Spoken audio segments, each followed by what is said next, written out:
Ken, you've got some great kicks in your team, but did you feel pretty comfortable with the ball in Dan's hand?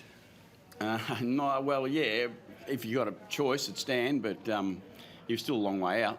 You know, he's on the logo, and I thought on the Telstra logo, I reckon it was, and the conditions were pretty. I wasn't confident that he could kick that, but I knew if anyone could, Dan's a chance. Is that one of the better goals you've seen kicked after the siren? I don't know. In the moment, it feels like it. You know, like all those things, they get you emotionally, and I mean, I'm always an emotional person, but it was pretty special.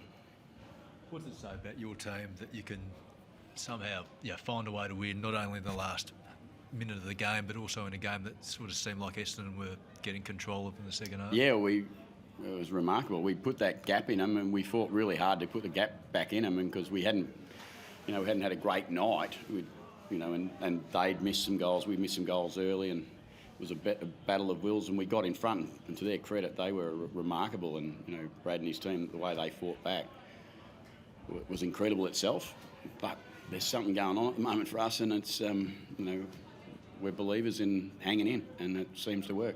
Seemed to fall away a bit after quarter time. Were the players a bit down from their inaccurate kicking in that first quarter? No, I don't think so. I think give credit where credit's due. Essendon certainly got going a bit, and we just weren't as clean and as effective as we've been in lots of other games this year. So it's not surprising. We did come off the bye. Everyone's got this issue with the bye, and it seems to be a little bit real. But we found a way to win. I think we might be the first team that's won maybe since the byes against a team that hasn't had a bye. Did you do anything different knowing that record off the bye? No, not really. No, we spoke about it a little bit. We were aware of it, but nothing other than acknowledge that it was fact, and we were dealing with a bit against us in that area. Do you feel like something special was brewing? It's been a pretty special week for me, to be honest. I had another grandson born this week on Thursday, Ben, and then I had Miles was my other grandson. It was his birthday today too, so it's been a pretty emotional week in lots of ways. And there's been some special things happen to us as a footy club and to me and our family. It's just remarkable what's going on. I said to the boys in there's some sort of story getting written at the moment, and for lots of reasons, and I'm a bit of a believer in those reasons help you out when you need them, and I thought we got some help today from above. Pretty special night for Dante Vicentini, but at late notice, can you take us through the final moments before the game when you had to make that call? Well, there's a young man coming over thinking might be a chance. Not really expecting to play. His family wasn't here. He was just talking to his dad in the room and said he was on the couch, and they got here by quarter time, and Scooter pulls out, I don't know, was it 2-3 minutes to go, where he felt something in his knee, so we just didn't take a chance. We had Dante, I think he was sitting up in the coach's box at that point.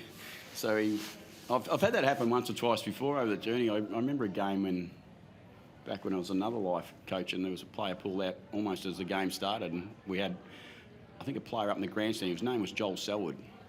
He came on and played his first game, I think something similar. I hope Dante goes on to be somewhere near half as close to Joel.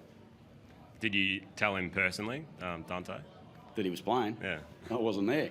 I was on the, you notice I sit on the bench. I got kicked out of the box, so I sit on the bench. Right up in the coach's box, was he? He was up in the coach's box. Chris, you were up there, and he was getting spoken to up there. And get ready, go down and get strapped.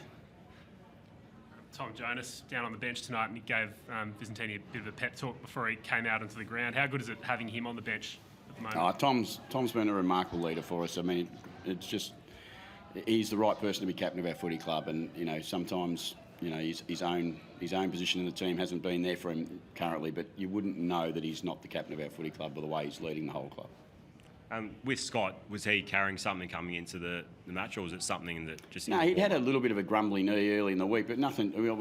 We got here and we were more than comfortable and certain he was going to play. Otherwise, we wouldn't have brought him, because it was no need to travel someone if you thought there was any doubt that they weren't going to come up and play.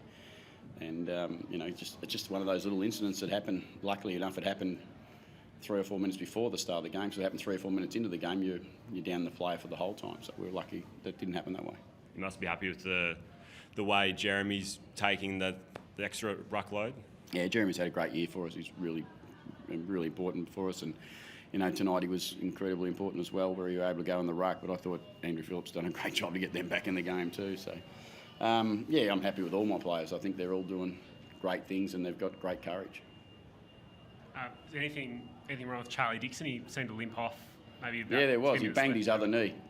Thankfully for us, it was his other knee. I said when he came off, I said, "You hit your knee again?" He said, "No, it's the other one this time." So it was okay. I mean, he's had a few challenges through this year, but that's Charlie. He has a few challenges every year. All good?